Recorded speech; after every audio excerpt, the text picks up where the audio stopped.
First up, we have Patrick Flood of JUTA, who needs no introduction at all for various different reasons. And he is presenting with Emily, who many of you will know from the PCA Board of Directors and GCPAT.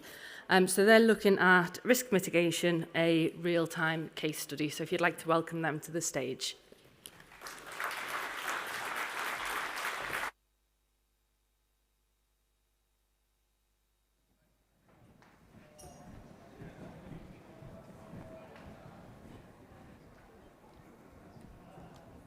Well, thank you very much for our introductions, and my apologies for not having answered your call. We were a little busy preparing something we hope interesting and engaging for you all this afternoon. So we are hoping to spark some conversations and debates on issues around the risk mitigation, understanding risk, and particularly on sites in our urban hubs, where sometimes the scarcity of the land available and the usage can lead to some suboptimal conditions. So I hope you're sitting comfortably. We're here to tell a story, but Paddy, if it's as long as the Lord of the Rings, then we are going to get booed off this stage by the lovely lady sitting down there with her red card. I'm not used to being the second most crazy person on stage. Okay? So strap in, get yourself back from lunch, come on, and let's go. So we begin our tale in a land that's not so far away, the theatre of dreams that is the construction industry. And to bring our tale to life, we're going to call on our cast of characters this afternoon, some of whom, all of whom, I'm sure you've probably met before and are going to be familiar to you all. So if you're sitting comfortably, then we will begin. So we start here with our queen, our client. Is our first character to introduce to you this afternoon, and she is swiftly followed by her cost controller, the bean counter, the purveyor of budgets. In order to bring her vision to life and her project to life, she's going to need a design manager, Captain Sensible, in order to keep tabs on what's going on. A couple of fellows here, the CSSW specialists, who I'm sure we'll be hearing a little bit more of very, very soon. A curious fellow, I'm wondering what he is going to bring to the party as our story develops. Our overly jolly contractor, where everything is awesome all of the time. And finally, our boffin. Our juniors and what they're going to be able to input on this. So we begin our tale with our client, our queen, considering the options for the piece of land that she has acquired. And whilst building a house for herself seemed appealing, but actually on this occasion the development that she's got in mind looks a little bit more like this. And so there's some interesting issues that develop with the scales of development that we see, and I'm sure that's something that you see as well.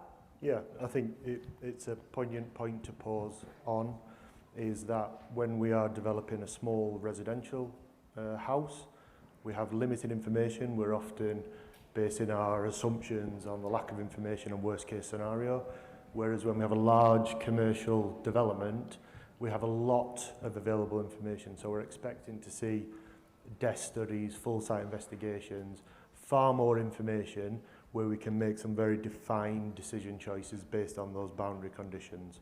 And as an industry, sometimes we are guilty of using the same approach as we would on a residential house onto some of these large basements. So it's just something to bear in mind as we move forward. I'm sure you've gathered from the size of the team that our queen, our client, has put together that we're talking this afternoon in our case study about the large-scale development. So we join her here where she's briefing her QS to go out and to procure the package for the membrane works that need to happen. And our QS here has got a brief that they also need to put together. So, as is standard, the QS will send out a tender pack of information. So the tender pack goes out to our couple of specialists, and the brief is the client's brief. We want a grade 3 environment for our lift pits and stair cores. It's a CS1, so no gas requirements, no gas protection requirements. These are our 2 clients' briefing requirements, but we have a hell of a lot of information to assess, and we need a CSSW report. That's a condition as well. So they've specifically asked for it back in 2 weeks' time. They've a budget in mind. Go. The other interesting thing to look at on our brief that has been sent out by our very diligent QS is that the contractor has already started the enabling works on site. So time is really of the essence here, and they've made that abundantly clear to our 2 CSSW specialists. So when the documents arrive with them that they're going to assess and have a look through and wade through, there's been multiple iterations of the site investigation, and so the quantity of documents that our two fine waterproofing specialists here have to wade through is really very extensive. So the waterproofing element of it is familiar to them both, and it's where their comfort zone is. But they notice the CS1 classification and the talk of gas, and so they turn to the Bible, in many ways, our guidance in 8102, and see what that has got to say in terms of the gas. And they're interested to see that there is indeed some guidance there that gives us some information to have a look at. So, my specialist here reviewed the information that has been provided. They know that the core areas have got to be grade 3. The QS was quite specific about the programme issues. They've got a contractor in mind that they want to bring in and bring on board, and that whatever solutions need to be quick and easy and fit with those programme constraints that they're working to. So the solution that my specialist has come up with, reviewing all of the information, is a Type A pre-applied membrane to the slabs, and then with the Type B modified concrete. How's your chap been getting on? Well, my specialist took one look at the pack of information and thought, holy cow, this is very, very complex. It is perhaps beyond our scope of expertise. And given that there was a short time frame to get information back, immediately went out to an external consultant for contaminated land. So we engaged, my specialist engaged an ASOBRA and Silk qualified person at a cost of £16,000 to produce a detailed design report accounting for all of the available information, groundwater and contaminants in ground. We were slightly late back with the submission, but the solution the specialist came up with was a fully wrapped system. So our externally applied Type A membrane went all the way under the slab, around the lift pit walls, pile cap, cores and caps, for a continuous solution. The ground is so badly contaminated that the Type A membrane itself needs protection, and that protection is then going to be backfilled again, so we had another layer. So the specialist has a 3-layer Type A system, again, very unusual, as well as an enhanced structural element. So the concrete is Type B with gas and contaminant resistant water bars. So quite different to the solution that my specialist looked at and came up with. And so as we drop into a design team meeting, we see that our jolly contractor, when the land that everything is awesome, has arrived to discuss the CDP item that was the waterproofing with the design manager and our QS, and to review the 2 submittals from it. At some point during the meeting, our design manager, Captain Sensible, brings the attention to the team gathered reviewing the information that both of the submittals that have been received back from the CSSW specialists look very different from the original design intent. And so we'll have a look now and see where we got to, or they'll have a look and see where we got to with it. So my specialist produced the CSSW report that was on time. The QS brief was really clear. It was a low-risk site, CS1, and they were also clear that with the program constraints, the viability of wrapping the pile caps really wasn't there, and they needed something that was going to be able to offer them the value-engineered solutions that was required with it. In terms of your specialists, how did they get on? My specialist thought that the CSSW report on its own was insufficient on this particular site, and in order to even begin to look at a solution, detailed design was required. So again, all too common in our industry, we see solutions put forward and the price may include design, but that's a ridiculous way to approach anything. You design first, then you put your solution forward. How on earth did your CSSW report account for all of that? My the specialist CSSW report followed the brief that they'd been given by the QS, and they followed the line of information. The design manager and others were really clear. It's a CS1 site, so there wasn't any risks from gas from that perspective. It seems like your guy has gone way overboard on this. My specialist disagrees. There is no element of overselling, overdesign on this particular project. The solution put forward is sensible to mitigate the risk. And meanwhile, whilst these debates are ongoing on site, the cream of the crop of the construction industry has been brought in to develop the site, and the excavations are ongoing. The pile caps have been dug, and that the progress that is being made on site whilst they're able to consider it. We drop in here to a project progress update. It would appear that the value engineered solution was chosen on this occasion. But we have this fellow here, the curious fellow. Who's this chap? Hang on a cotton picking minute. I'm Scott from LABC. There's a warranty condition on this job. There's a specific warranty condition, and my guidance is fairly prescriptive. You are required to do a gas and vapor mitigation assessment to discharge my warranty condition. What the hell has happened? And that's going to be pretty awkward. That's a pretty awkward question to ask. So the only sensible thing is to make sure that we go backwards and forwards via email and get everything in writing. And it dawns on people that perhaps something has been overlooked. So the client's very prescriptive brief, the QSs want to control the budgets and costs. And we've actually got footage from that actual design team meeting that occurred, where they realized that this information had been lost and there were potential consequences to what was going to happen. We cannot comment on the validity of the footage. We cannot comment on where the sources of this information comes from. But it looks like our contractor friend in the world where everything is awesome has got a plan. Looks like you're back. Yeah, we realised we completely missed the Party Wall Act. No, just kidding. We missed. We